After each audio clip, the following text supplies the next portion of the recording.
Click 160 CVT cleaning. Ito po yung katulong ko. Dalawa lang kami titira ng CVT.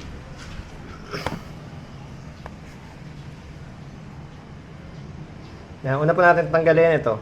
Itong tatlo. Diretso na kaagad tayo sa guide, wala nang daldalan. So, 8mm.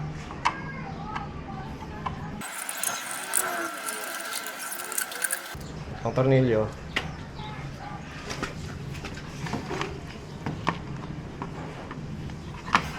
Tapos ito, meron niya pinipihit sa loob.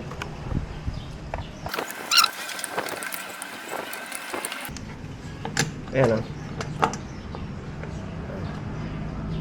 Ang gagawin mo dyan, ipitin mo lang to.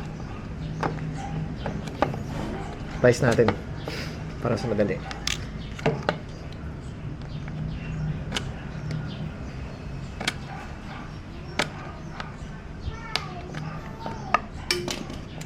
Ayan.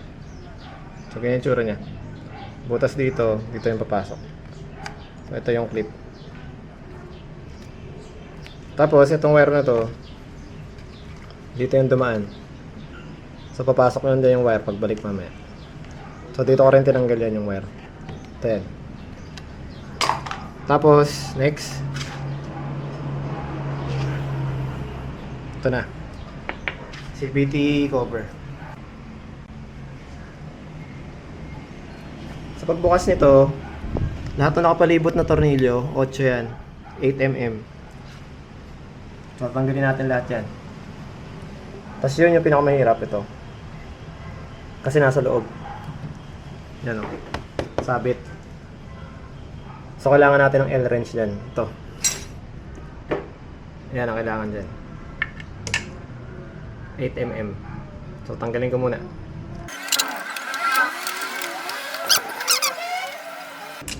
Yan.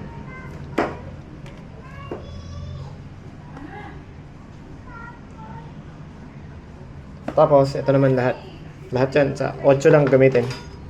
Unahin ko itong dalawa dito kasi may nakasabit tong wire. Itong wire, unahin mo yan.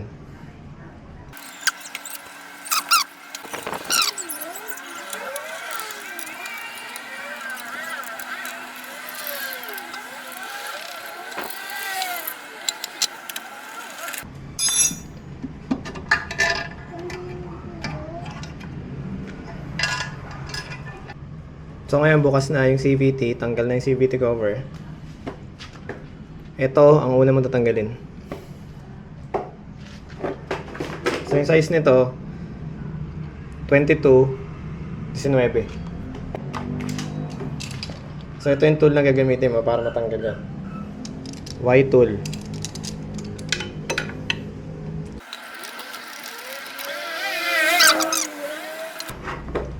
So ito gagamitin kong tool, yung adjustable torque wrench.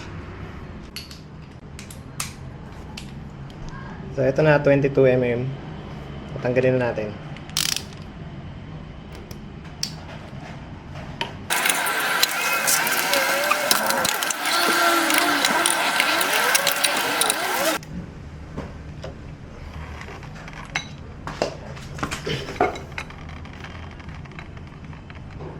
So ayan, tanggal na. Tatandaan nyo lang yung palatandaan. Merong pentel pen mark, kulay blue. Sa likod may pintura. Ayan. Ito dapat mamaya nakaharap. Tapos meron siyang washer.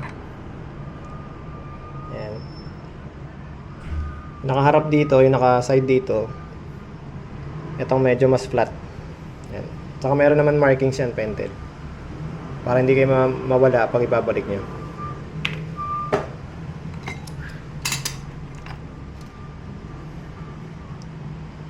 So ito pala yung gasket.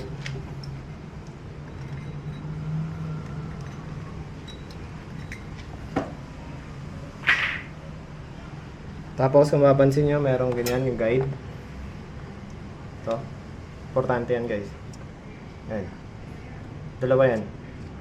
Sa dito. Sa dito. Yan. Hindi pa dun. Yan. Yan. So ako kasi iniwan ko na yun dyan para hindi mawala. So iwan ko lang yun dyan. Next natin tanggalin ito.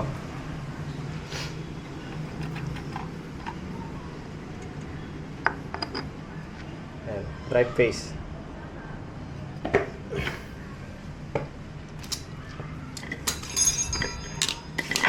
So next natin tanggalin itong bell.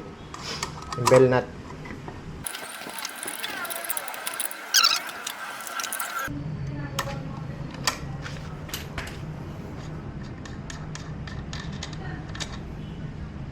So ito siya.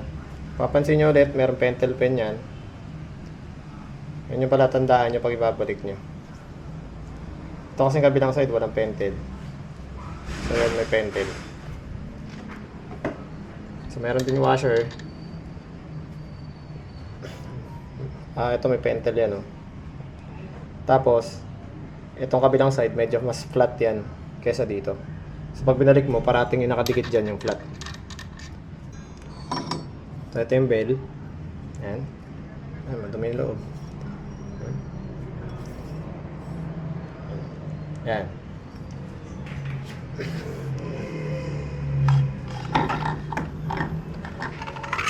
Ayan. Tapos yung belt, baliktad talaga yan.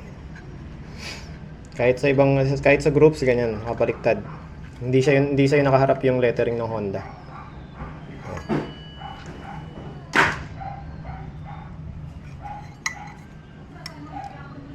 Ayan, tapos madumi, oh.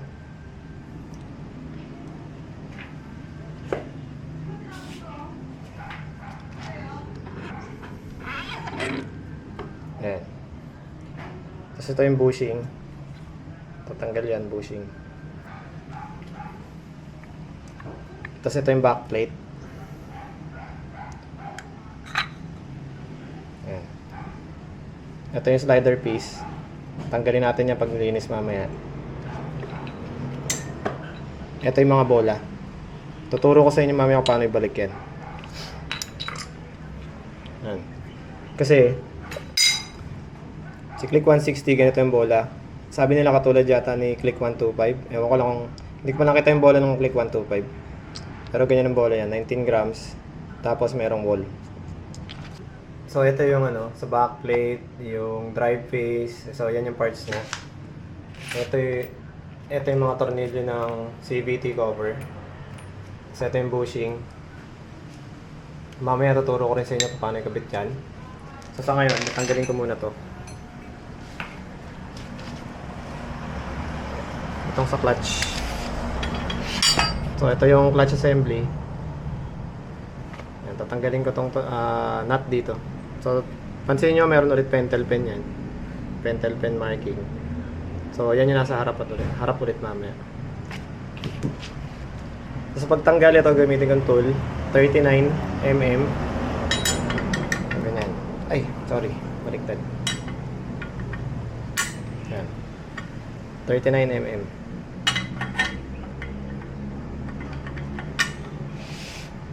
So, ang diskarte, yung iba kasi ang diskarte dito, pinupukpok dito, haharangan mo ng white tool dito. Parang ganyan. Tapos saka mo pupukpukin. So, yung sa akin, kanya-kanyang diskarte naman yan. So, ipitin ko lang yan, hawakan ko dito. Ikot ko dito. So, luluwag na yun, guys. Tapos ngayon, saka mo siya tatapakan.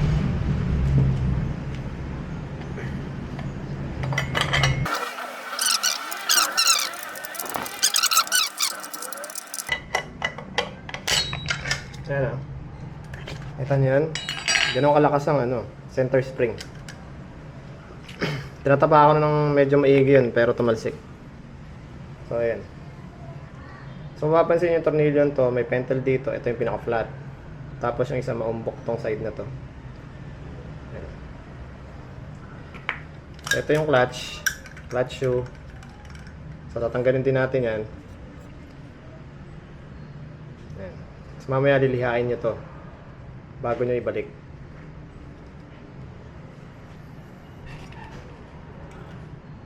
Ganito siya. So, merong guide dito. Actually, kahit di ko na ito tanggalin. Itong itim.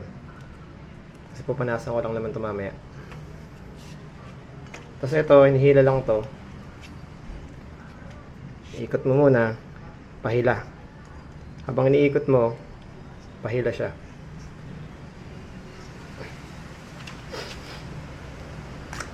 Yan.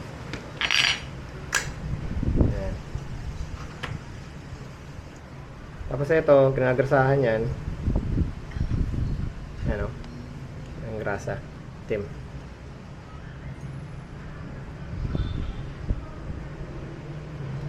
So, tinatanggal din yan, guys. So, ang tanggal yan, kung ang long nose, lagay mo banda sa gitna. Kung mapapansin nyo, dito sa kabila, para medyo maliwanag. So, ito, kung mapapansin nyo siya, yan, isang buyan ganyan eh. Dito nyo sa, pag nasa bandang gitna na, doon nyo lang mahihila yan. Yan. Yun. So, ayan. Tapos, matatanggalin mo na siya. Ganyan. Ayan. So, pagkatapos yan guys, ito naman babaklasin nyo. Pagtanggal nito, unahin nyo itong mga clip. Ayan. Kung mapansin nyo, flat tong area na to ng clip. Pakita ko sa inyo. Tanggalin ko muna.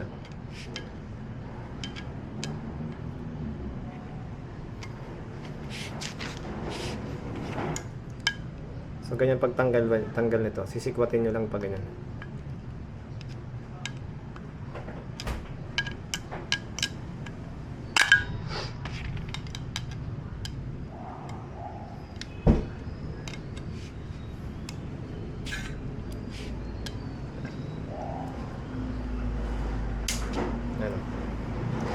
So kung mapansin nyo, flat yan. Ang kabila, maumbok.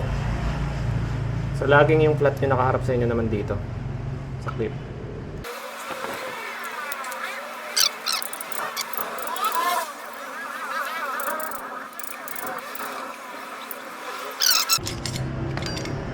Tanggal na siya.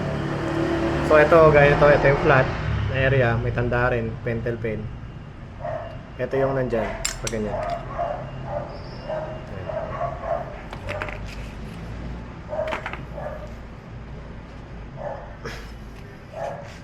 Tapos, pag natanggalin nyo to, kalangayin nyo ng ganito. Ano pang open. Lapit ko lang yung camera. Tapos, pagtanggal nyan,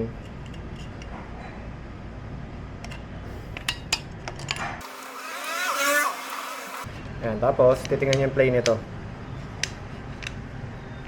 Ayan. Kailangan kasi free wheel siya. Walang kontra. Walang kontra, hindi madagkit. Kailangan smooth siya. Yan. Tanggalin ko yan kasi linisan ko eh. So, lilinisin natin ngayon yung loob ng CVT. So, ang gamit ko ito, CVT cleaner. Actually, kahit anong brand naman ng CVT cleaner, basta CVT cleaner yung panlinis mo. So, meron akong basahan. Tapos ito, yung basahan pang alalay lang. Kasi pag spray mo ng CVT dyan, maglalaglagan naman yan. So, bigyan natin. Ayan, kung mapapansin nyo, maglalaglagan yung mga itim-itim dyan.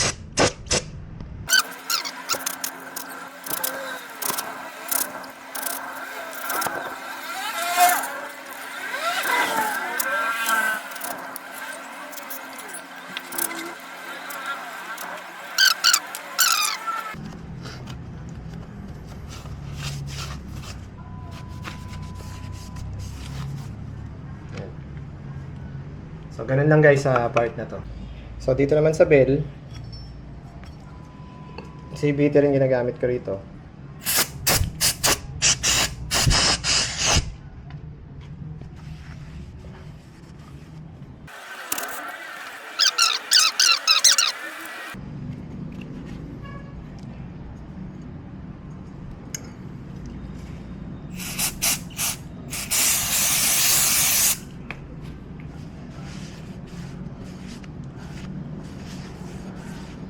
Pansin nyo, hindi ko binubugahan ito masyado kasi mamaya kasi gagrasahan din natin yan. So, ayoko makapasok dun yung CVT cleaner. Kasi dapat puno parati ng grasa yung loob. Hindi man punong-puno, no? Pero dapat may mga grasa parati yan.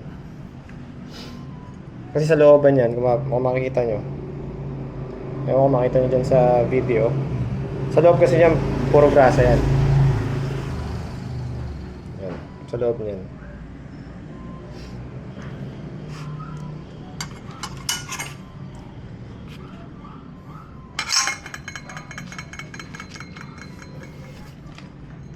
Tapos dito naman yung kanina. Sa tatlong tornilyo niyang ganito. Punasan niyo lang. Pwede na bugahan niya ng CVT cleaner. Pero teka lang. Pakita ko sa inyo. So ito na yung tatlong yun.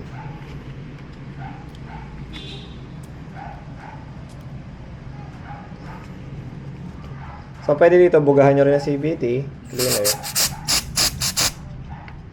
Tapos punasan nila.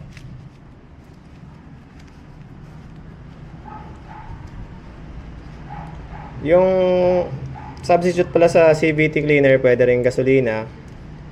Pero hindi ko, ewan ko, para sa akin hindi advisable kasi yung gasolina. Kasi bukod sa nakakasunog na nga, wala lang, hindi ko maisip na safe yung gasolina. Pero marami namang gumagawa nun.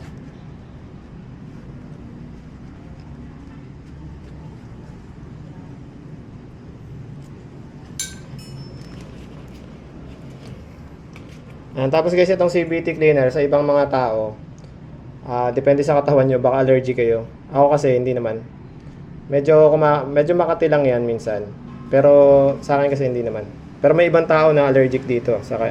So papansinin nyo rin guys. Kasi ito pupunasan ko.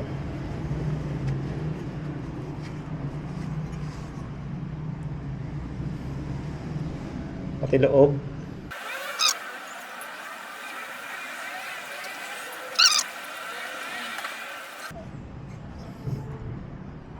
So sa ibang naglilinis, tinatanggal tong rubber seal.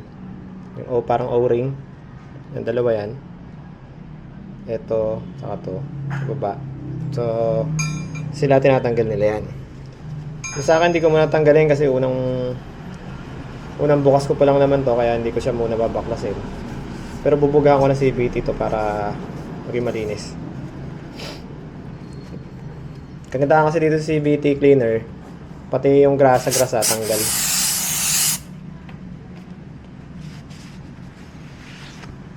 Pero hindi siya obra sa makapal na grasa guys ha. Yung mga parang residue lang na iwan ng grasa. Yun yung kayang linisin niya.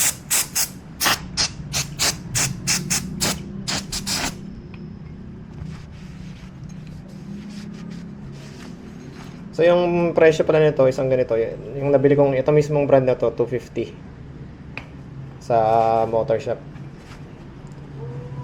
So gaya na sabi ko kanina, kahit anong CVT cleaner, okay lang naman yan. Kahit anong brand.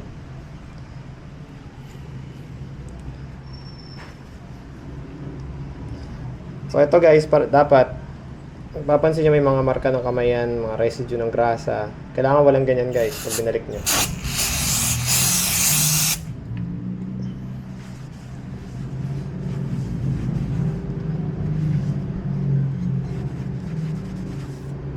Kailangan kumbaga siya, pagka pinapaan nyo siya, kailangan yung surface lang talaga ng bakal, walang residue ng mga grasa o kung ano-ano man. Kasi dyan dito yung rubber kasi niyan ganyan. So kailangan makapit siya. Kaya kailangan linisin nyo ito ng maigi.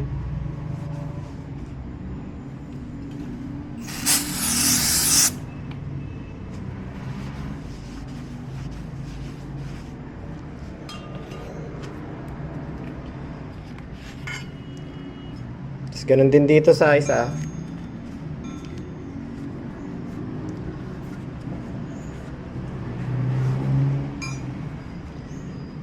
Yan. Pugaan ko rin siya ng CVT.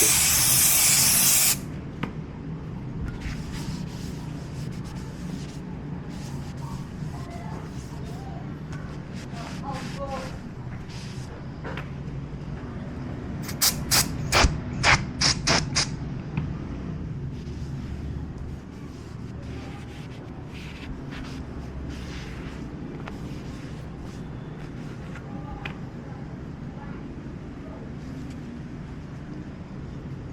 sa likod, bubugahan ko rin.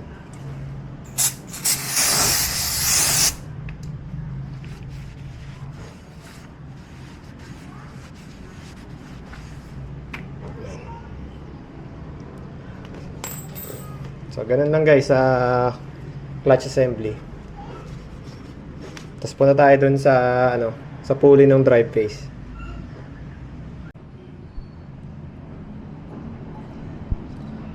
Okay, so ito yung pinaglalagyan ng bola. So para linisin, bugahan mo lang din ng CVT. Yun ang gusto ko dito sa CVT cleaner.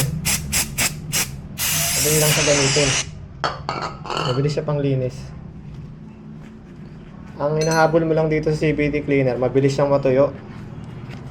Kaya pag bumuga ka ng CVT cleaner, habulin mo rin ng basahan para hindi manuyo agad yung CVT cleaner. Saka malinisan mo na maayos. So habulin mo lang naman siya. Pag buga mo, punas agad.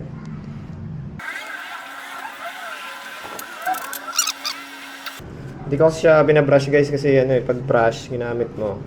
Okay din naman siya kaso ako parang mas natatagalan ako doon kaysa sa punas. So depende sa diskarte mo, basta yung panlinis mo CVT cleaner o kaya gasolina. Actually yung iba pwede ring joy nga lang ilulublob nila sa tubig tapos pupunasan or ibabrush. Joy lang yung gamit nila. Pwede rin naman yun. Siguraduhin nyo lang yung matuyo Kasi babalik nyo yan sa Diba, pag binalik nyo yan dito, pag medyo basa-basa nyo binalik, may chance magkalawang yung ibang parts nyan. So, ayan. Ito pa pala.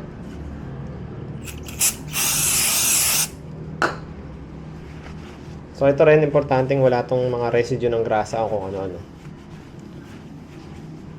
Yung CVT cleaner, kaya niya tanggalin yung mga yan.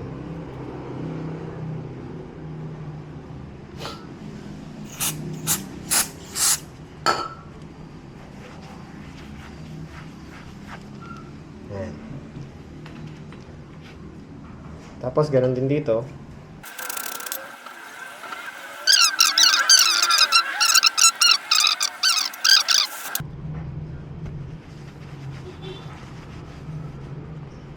So, ayan, kailangan walang residue ng grasa para hindi dumulas yung rubber o yung V-belt.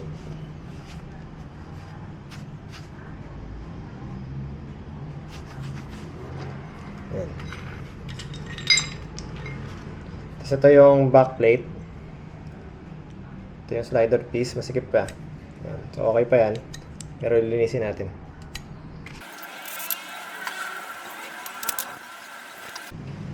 Okay, ito yung backplate. So pagbalik niyan, pansinin niyo yung tsura ng slider piece. Ayan. So ito, mapapansin niyo meron siyang slant naman. Yeah, tingnan natin plastic. So meron siyang pang slant na ganun. So yun yung nasa likod. So parang ganyan, no. Ito dito yung pa-slant. Ayan, pa ganyan. Sorry, baliktad. Yan. Kasi may paslant doon, so hindi ka naman mawawala. Makita mo naman kagad yung paslant niya, paslope niya ganun. So hindi ka magkakamali dyan.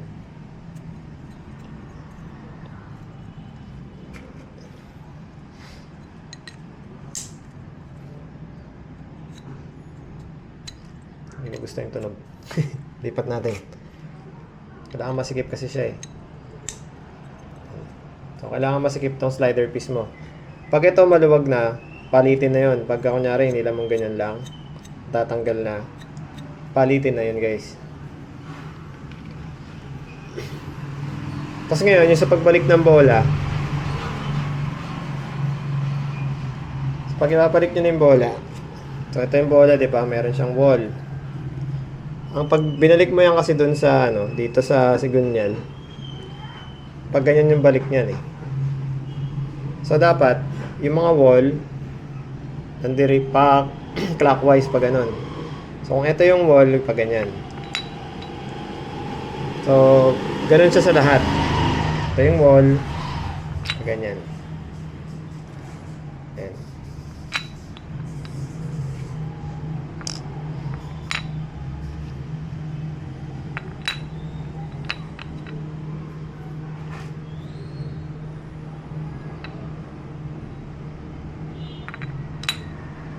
Ayan, ganyan siya. So para pag binalik nyo siyang ganyan doon, lahat nung wall nandirito. So ayan. Yung wall. Pag binalik mo yan doon, nakaganyan yan, bali. So ganito siya.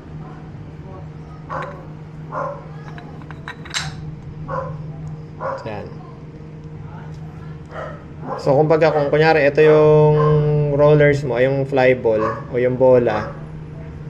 So kumbaga yung may wall dito. Dito yung may wall. So ganyan yung harap niya. Para pag umikot siya pag ganun. So yun yung iwasan natin. Ito nga gaya na sabi ko, lalagyan ng residue ng mga grasa. Mas maganda kung wala. Kasi magkakos ng dragging yung mga grasa niyan. Tutulas kumbaga yung belt.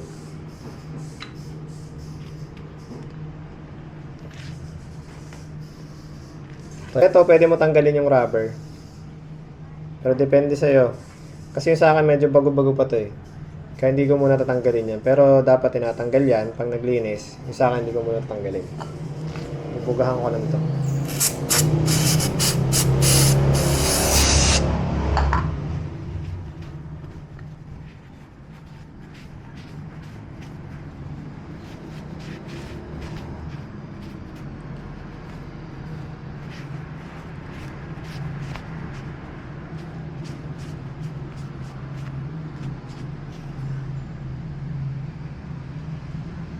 Yan.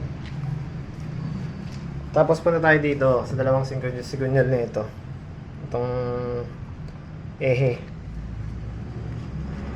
So, kung mapapansin nyo merong grasa yan. So, punasan nyo lang yung grasa niya. Hindi nyo na kailangang linisin ng gusto yan. Basta importante, matanggal yung mga itim-itim, mga dumi, o kaya mga lumang grasa pa dyan. Punasan nyo lang. Meron din dito sa kabila. Hindi mo na kailangang bugahan ng CBD yan. Hindi mo kailangang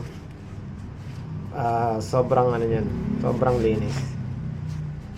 So, punasan nyo, tatanggalin nyo lang yung lumang grasa. Sa pagbalik ng clutch assembly, ito unahin nyo. So, dapat meron ka nito. Yung high temp na grease. So, yung sa akin kasi ito yung brand. So kahit di naman pareho yung brand, basta high temp yung grasa dapat. So sa paglagay ng grasa dito, papahiran nyo lang yung loob. So pahiran nyo lang yung loob. Hindi kailangan makapal yung grasa. Hindi mo kakapalan, papahiran mo lang. So kung mapapansin mo kasi, meron yung mga parang yung wall niya sa loob. Yun lang papahiran mo. Pahiran mo lang siya. Mamaya kasi magkakaroon ng mas maraming grasa yan.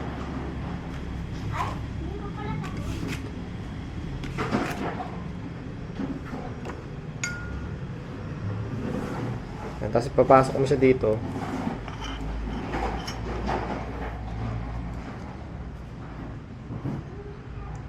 Balik mo ganyan. Tapos itatapat mo lang yung tatlong butas niya dyan. Ayan. So ayan yung butas. Ayan. Tapos ibabalik mo ngayon yung tatlong maliliit na tornilyo or parang lock niya pin.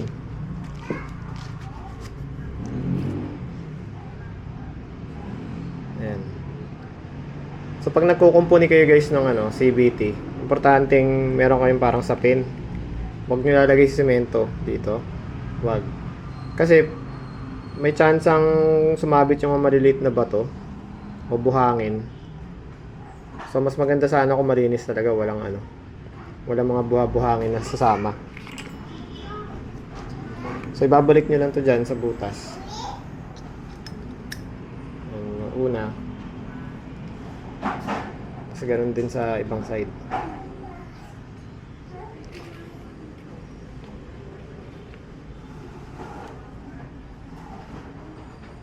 Balik nyo lang. Yung pangalawa.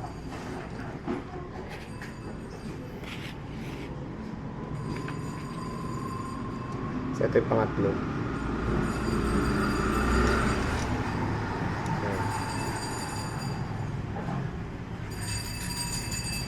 Ayan, tapos maglalagay ka dito ng grasa.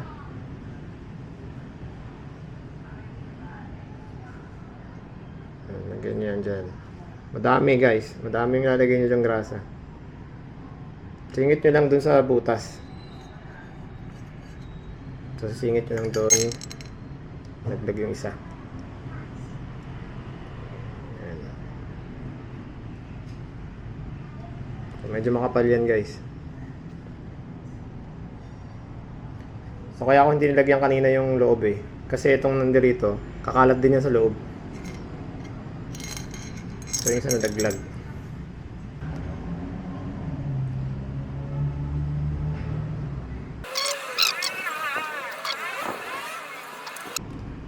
So kung meron siyang excess na ganyang grasa, punas nyo lang dyan.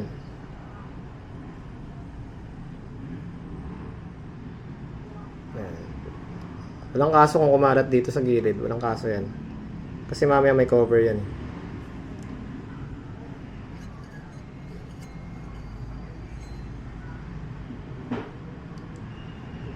Okay. Kunin nyo lang yung mga sobra. Tapos kahit mapunasan yung ibang parte nyo, okay lang. Okay.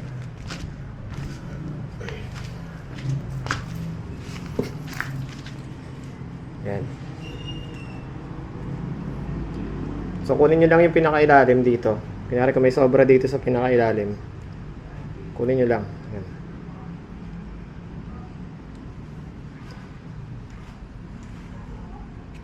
Tapos ito yung lalagay nyo, cover. Yan.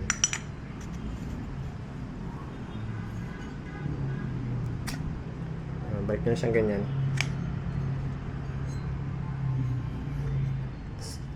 Pag ginanyan mo na kasi yan, pag sa loob na ng ano yan, CBT, pag gumalaw na, kakalat na yung grasa niya sa loob.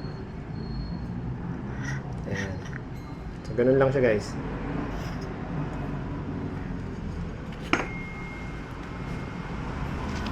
Tapos sunod natin to, isa clutch shoe. So ayan. So balik natin yung una. So dito, lagyan nyo na siya onting-onting grasa lang guys. Itong part na to, onting-onting grasa. Kalat nyo lang paikot. Ayan, kalat nyo lang ganyan. Ako walang onte, pansin nyo. Oh. Onte. Ikot nyo lang dyan. Onting-onti lang kasi tatalsik yan pag umikot yan sa loob. Pag madami. Kaya onting-onti lang siya. Tamang magrasahan mo lang. Tapos balik mo yung mga clutch shoe. Yan. Papansin nyo, hindi ko pa nililiha. Mamaya ako palilihain to.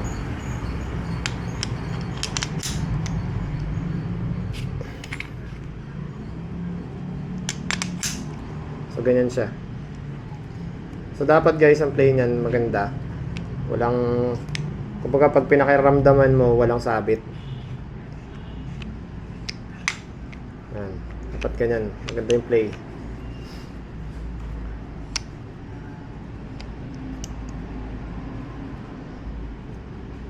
Yan. Kaya hindi ko muna nililiha kasi mahahawakan ko rin eh. Pag binabalik ko na. So, pag nahawakan mo kasi tapos may mga grasa-grasa yung kamay mo, may grasa na rin to. Yan. So okay na. Tapos babalik mo yung mga spring. Ang diskarte dito, ito. Itong mahaba una. Kamali ako. So, yung una yung mahaba, mauna muna yung mahaba. Ganyan. Kasi itong maliit. Para mas madaling ibalik. So, guys, huwag kayong magkakamali kasi akala nyo nakapasok na pero hindi pa yung nakapasok. Kailangan mo siyang minsan pukpukin ng ganyan. Kailangan lapat na lapat ganyan. So, ganun din sa iba. So, yung malaki muna. Tapos yung maliit.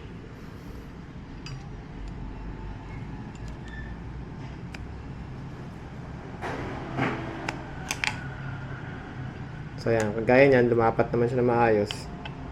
Pero siguraduhin kung lapat na dapat.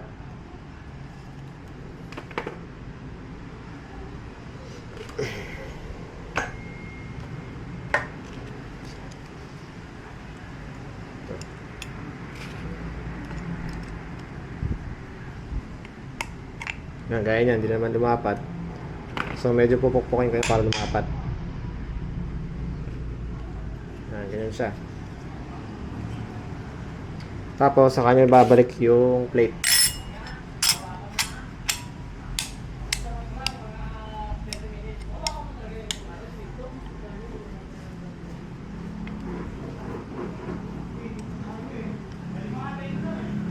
Ito, medyo may onting kahirapan to guys, ibalik. Kasi kailangan lapat na lapat din to eh. Tapos pagbalik nito, so yung medyo nakaumbok na part, yun yung nasa likod. So yung nakaharap sa inyo dapat itong flat.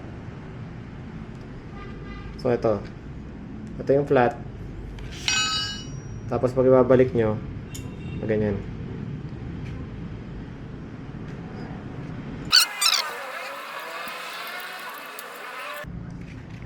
Sa pagbalik niyan guys, ng clip, kailangan yung ngipin niyan, kasi diba may ngipin? Ano, kung papansin nyo to, may ngipin yan eh. Yung tatlong ngipin na yan.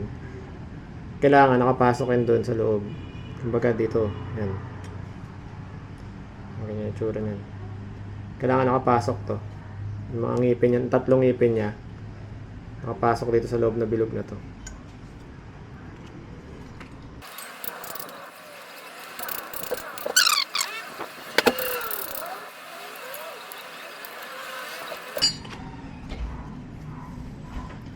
So ayan guys, mabalik na siya.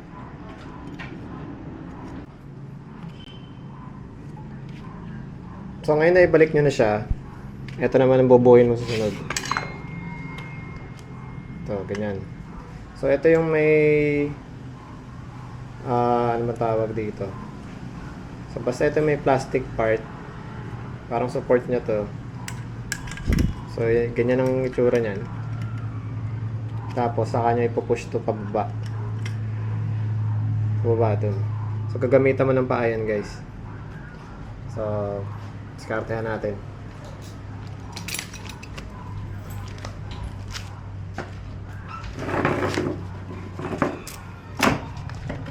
So bali kung mapapansin nyo, meron niyang dalawang straight yan. So pag pinasok mo kasi yan dito sa loob, may dalawang straight din dun sa loob. Yan kung mapapansin nyo dyan. So kailangan tumapat yun.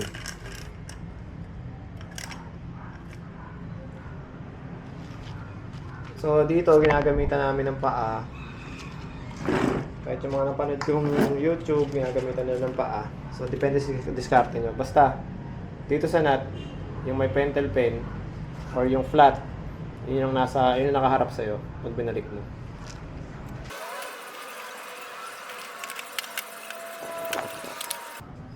Ito yung flat.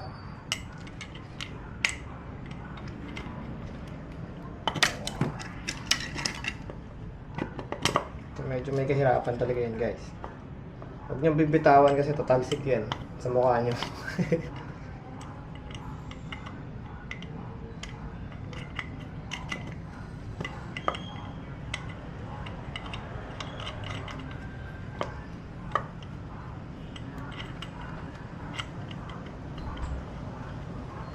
So itong center spring ng Click 160. Ewan ko lang RPM to pero mas matigas siya kaysa kay Aerox.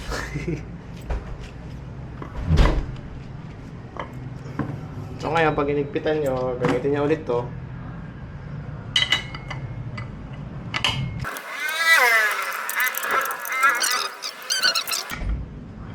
So, ang diskarte ko dito, kanina ang hawak ko ganyan.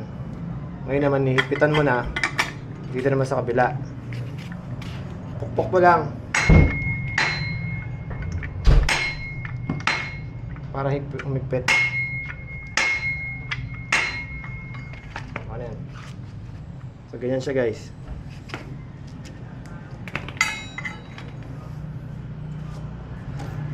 Tapos ngayon, lalagyan mo ng grasa sa loob niyan. Ito. Lagyan mo ng grasa. Huwag mo rin tipirin. High temp pa rin, high temp.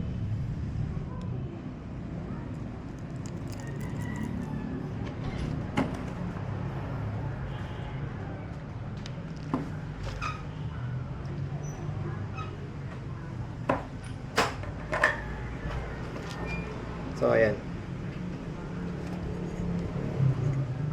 Tapos, saka ako lilinisin to. Saka ako lilihain. Kasi tapos ko na mabuo ulit eh.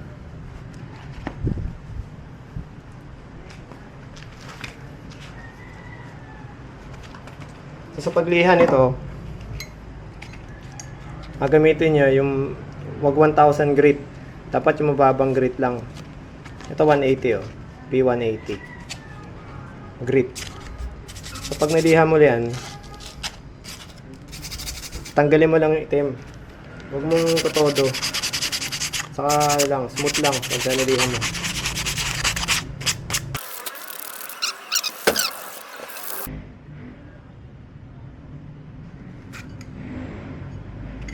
So okay na to.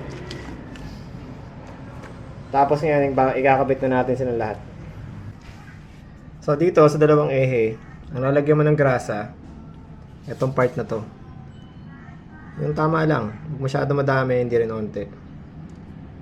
Lagyan mo yun ng grasa. Dito sa bandang dulo. Ito. Dito banda. Kasi dyan nakalapat yung bearing nung sa clutch mamaya. Papakita ko sa inyo. So, lagyan mo lang yun ng grasa. High temp. Huwag yung grasang normal. Yung high temp dapat.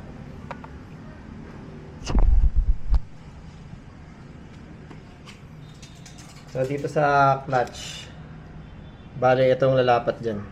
Yan. Kaya ako nilagyan din ng grasa to kanina. Tapos itong sa taas, lagyan mo rin ng onting grasa. Onti lang. Yung tama lang, na malapatan lang ng grasa dito. Ito. Yan, lagyan mo yun ng grasa.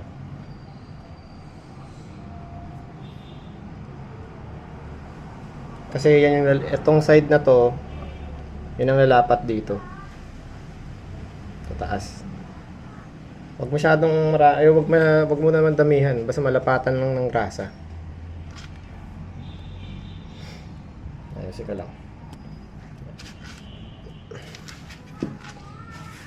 Sa pagbabalik niyan, sama mo na yung belt. So gaya ng kanina, doon nakaharap yung sulat. So nakabaliktad siyang ganyan. So pag nilapat mo yan, ganito. Ayan. Ito yung sulat. Ang pasok. Ganito. Ayan. So wag mo na ipasok sagad. Kasi ipapasok mo ba to? Tapos dito, eto, ang lalagyan mo dito ng grasa, onti lang din, onting-onti, malapatan lang yung loob. Basta mapahiran mo lang ng onting-onting grasa sa loob.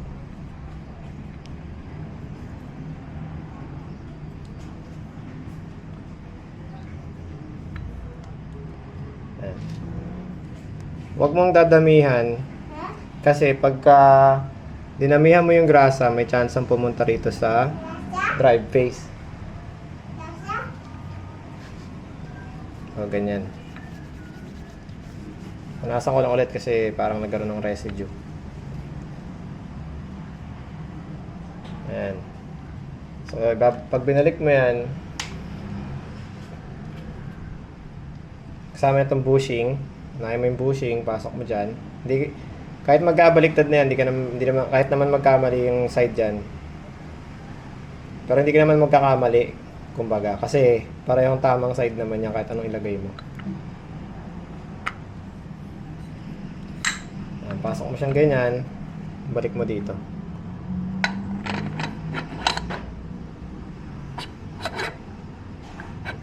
Teka. Ito siguro part na to Hindi naman dapat lagyan ng grasa pero ako lagyan ko ng onti lang kasi nakalapat dun sa bakal Yan doon sa loob.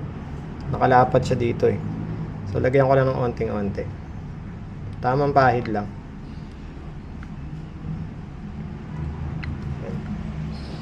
Papansin nyo halos wala Halos wala akong nalagay. Pahid lang. Lagay ko yun. So yan.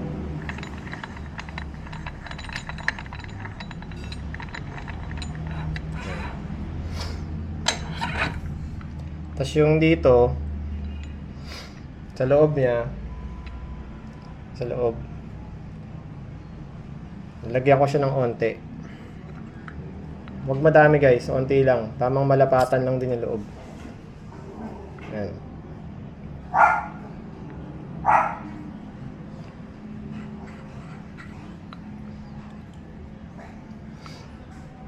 Tapos sa ehe niya, onti lang din. Tamang malapatan lang. Dito sa sigunyal. Yan, lagyan niya siya dyan.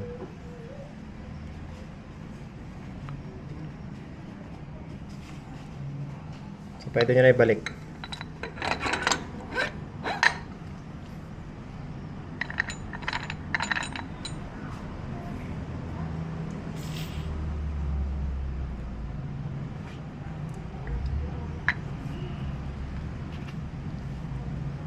So pag binalik nyo, siguraduhin nyo walang grasa dito, walang residue.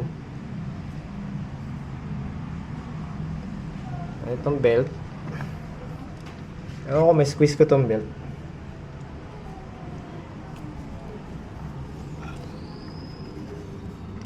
Pero matigas siya Hindi kaya ng kamay guys. Sa ibang motor kasi kaya yun. Para may pasok na maigi yung belt.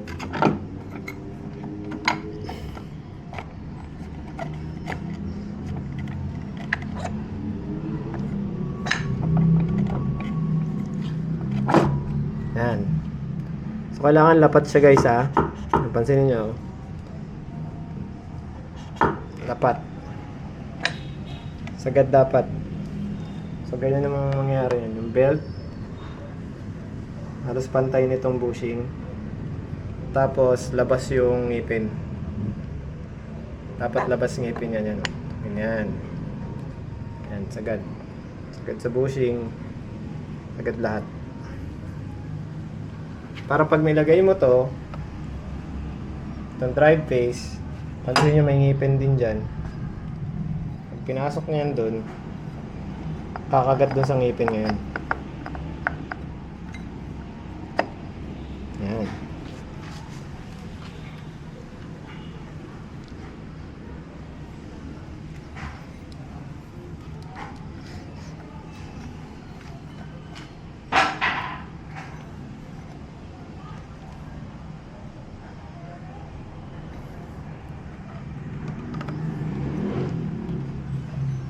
Ganyan.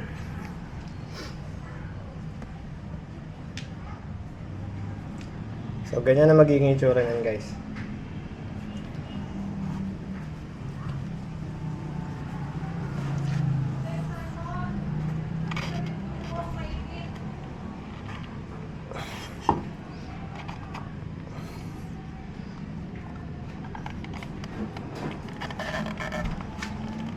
So, sinubukan ko i-grip tong bell kasi, clutch kasi pwede mong hilain to, yung part na to. Hilain mo pa ganun, papunta dito, para sumiksik pa yung belt. Para dito, sa kabila, malapat mo pa. Yan.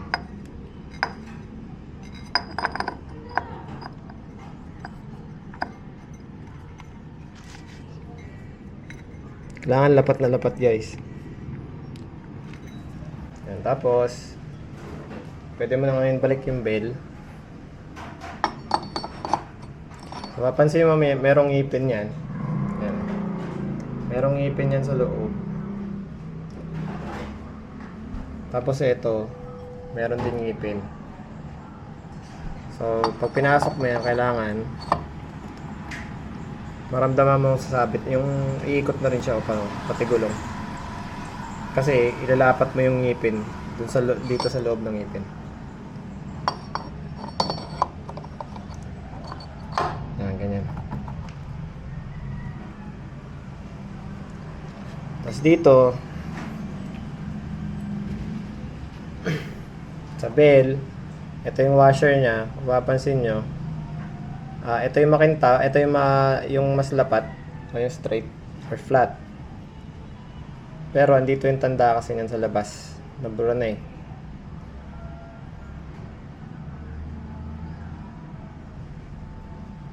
Ayan. So kung mapapansin mo rin, para hindi ka malito, pansinin mo may itim na nakabilog. Yan yung lapat kasi ng tornilyo dito.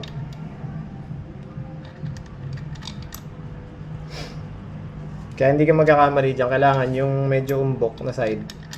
Itong side na to, yun ang nakalabas. Pero kung may marka pa ng pentel pen, yun ang nakalabas. Huwag ka lang malilito dito sa pentel pen dito sa loob. Basta yung flat na area, yun ang nakaloob. Yan.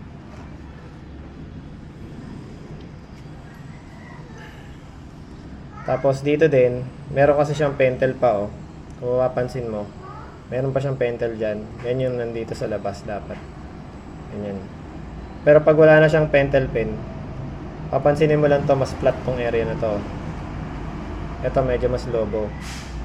Itong mas flat, yun ang nakapaloob. Ganyan.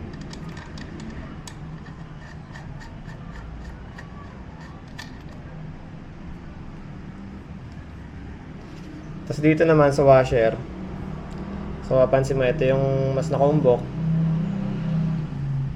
Ito naman yung flat. Pero kasi meron siyang pentel pen plus meron siyang yung nakapabilog dyan, yan, yung nawawala, yung dumi. Punasan natin. Yan, ganyan. Kung mapapansin mo kasi, meron siyang parang marka ng ng nut. So ganyan kasi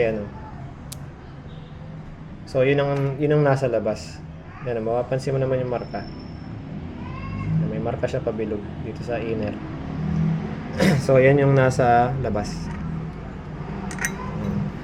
Pag kinakabit mo na tong nut, so ganun din, yung etong flat, yun ang nakandun sa loob. Saka may marka pa nga siya, pentel plane. So yun ang nasa labas. Pag binabalik mo na to ngayon, etong washer kasi, pag hinayaan mo lang ganyan, nakalapat yan dito sa sa bolt ng ehe or ng sigunyal. So iangat mo ng onti yan ganyan. So tas habang binabalik mo, hawakan mo lang. Balik mo yung ganyan. So lalayan mo yun. Yan. So kung mapapansin mo, nasa labas pa yung tornilyuhan niya. Kumbaga hindi pa labas na labas yung sigunyal or yung ehe. Kasi pag pihit mo mamaya saka yung lalabas. Pag pinihit mo na to. So kapit na natin.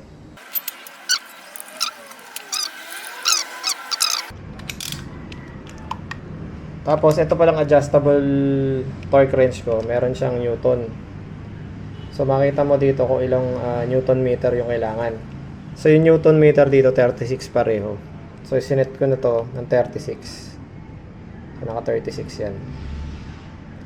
So kung gusto niyo ng guide kung paano gamitin to, meron sa YouTube niyan. Search niyo lang torque wrench o kaya adjustable torque wrench. So 36 yung higpit. Yan. 36 na yan, guys. Ganun lang siya. Naglalak siya. Maririnig mo nagkiklik to. Palitan ko lang yung socket. So, dito sa kabila naman, 22. So, lipat ko yung Y-tool. Lagay ko ito dito. Kung may torque wrench ka, mas mabilis-bilis eh. Ay, sorry. Kung may impact wrench ka, mas mabilis-bilis. Kaso, ano tayo, DIY.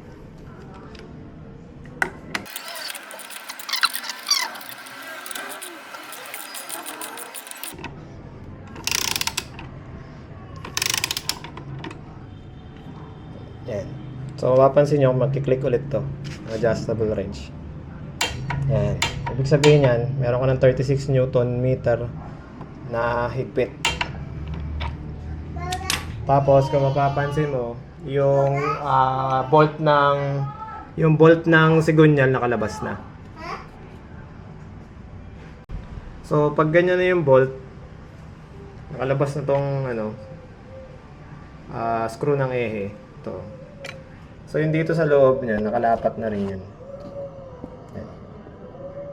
Kanina kasi, sa una mong salpak niyan, pag nakaangat pa dito yung nut, makikita mo pa yung ngipin sa loob. So, ngayon, wala na yung ngipin yan. Kumbaga, itong drive phase, pumasok na maigi pa loob. So, ganyan lang guys. So, yun. Tapos, habang nakabukas pa to, habang nakabukas pa yung CVT cover mo, try mo nang i-start yung motor.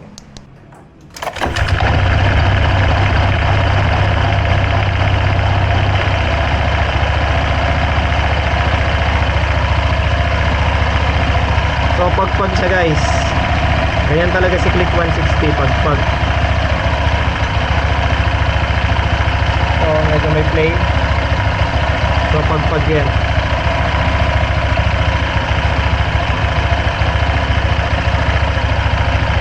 Patayin na natin.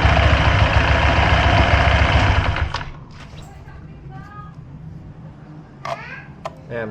Pagka na-start mo na, check mo lang siya. Ayan. Kung okay naman yung higpit ng belt niya, ayan. So, mukhang okay naman siya. So, ganun lang maglinis guys. Tapos, babalik mo na lang yung cover. So, sa pagbalik ng CVT cover, meron kayo itong gasket. Ito. So, para hindi kayo malito. So, itong part na to, ito. Ayan. Ito yung dito. So, ganyan yung balik niyan. Ayan. So, dito, meron ditong guide. Yung kanina kong tinuro, ito. So, dyan mo lang ipasok yung una. Tapos yung pangalawang guide, mapasok yung gasket.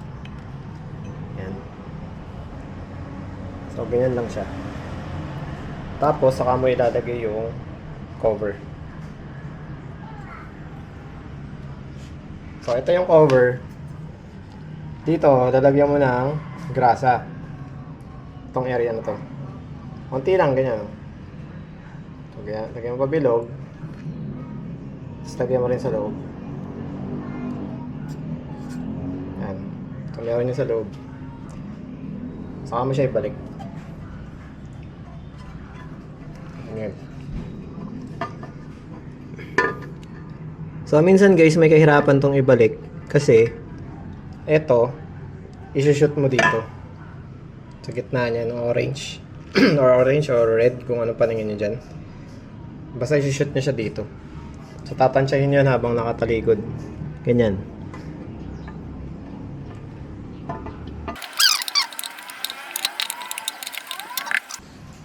So, dito sa tornilyo nito. So, meron siyang mga ganitong tornilyo. So, meron siyang pinakamahaba. Tapos, meron din siyang, ano ba to?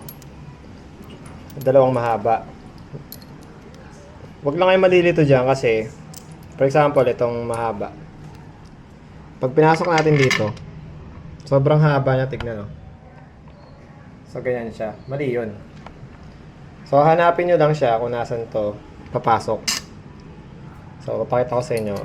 Itong pinakamahaba, yan, yun yung pinakamahaba eh. Dito yan sa gitna. Okay, nauna ko yung gitna para lumapat na agad siya lahat sa lahat. Parang balanse na kagad. So, gamit tayo ng 8 na wrench. Atras ko lang baka hindi kasya.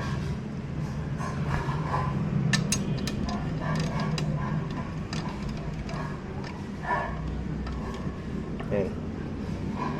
So, hindi ko muna higpitan ng sagad. So, itong mga maliit, meron ganyang kaliit. Kasi yung, meron kasi ganitong kahaba. Ayan. So, hanapin mo lang siya kung saan siya lulusot. Ayan, gaya yan. Lumusot ng husto. So, ibig sabihin yan, itong mahaba yun dyan. Ayan.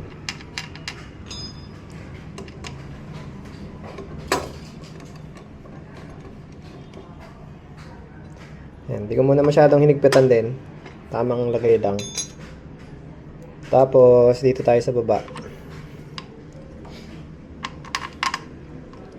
Ayan, pag sino may maliit, pumasok dito. So, dyan siya. Yan siya yung mahaba. So, ngayon, so, meron na akong gitnang tornilyo, meron ako doon sa taas, meron din ako dito. Ito, pwede ko na higpitan na sagad. Tapos, saka ako higpitan to. Saka ako higpitan yung gitna ng husto. Ayan. Para lang lumapat ng pantay. Tapos, itong isang mahaba, ayan o. Dito yan.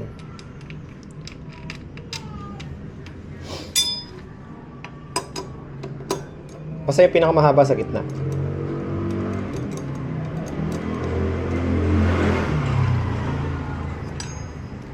Yan. So, meron na lang akong 4 na tornilyong ganito. So, pasok na sa lahat yan.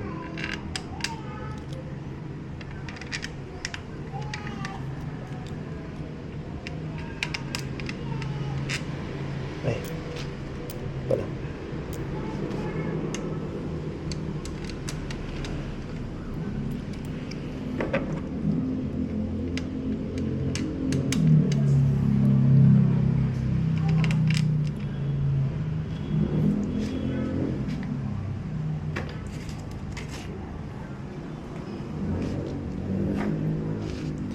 Yan. Tapos yung isang mahaba dito, mali eh. Hindi siya pumapasok ito. Dito.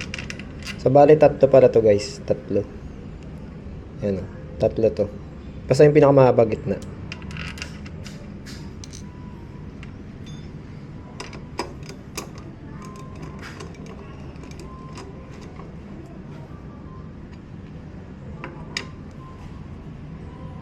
Hindi ko nihigpitan ng sobrang higpit kasi hindi naman basta natatanggal yan.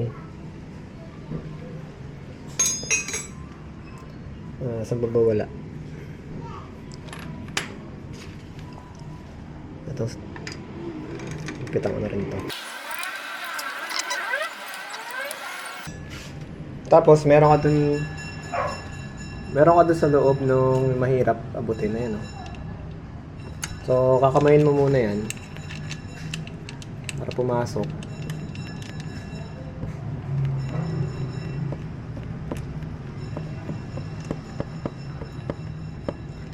Pag lumapat na, saka mo gamitan ito. Yan. Yung L-wrench.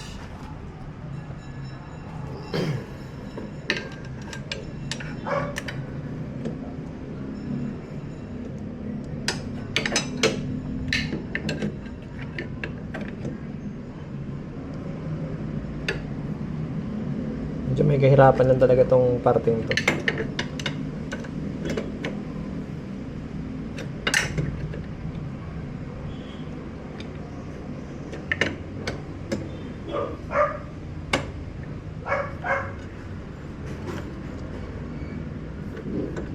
Ayan, mahigpit na siya. Tapos, itong dalawang maliit. Yung pinakamaliit. Para to dun sa, ito sa clip. Para to sa wire. Sa brakes.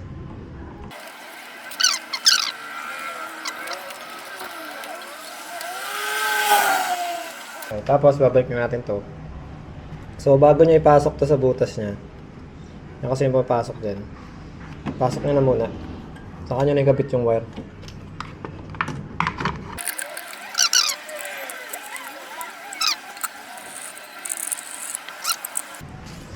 Tapos, yun nga, yung nasa loob, yun, oh. Kapansin nyo, ito yung butas niya. So, ipapasok na yung wire. Ayan, oh. So, ito, pasok nyo lang dyan. Yun. Tapos, yung dito, meron yung kable, oh. Makikita nyo. So, meron siyang kable dito. Kapain nyo lang yung dito para pumasok siya. Actually, kahit di nyo nga mapasok, okay lang eh. Hayaan nyo lang. Wala namang sasabitan yan. Pagka kahit nakatanggal. Pero kung makakapaan nyo, pasok nyo lang. Tapos yun na guys. Tapos na ang CVT cleaning natin. So kung nagustuhan nyo guys, pa-like and subscribe. Malaking tulong na yun sa amin. Tapos sa ibang araw, gagawa rin ako mga guides. Sa air filter, sa paglinis ng throttle. Tapos depende kung ano mabuting ting natin sa motor. So yun lang muna sa ngayon guys. Maraming salamat.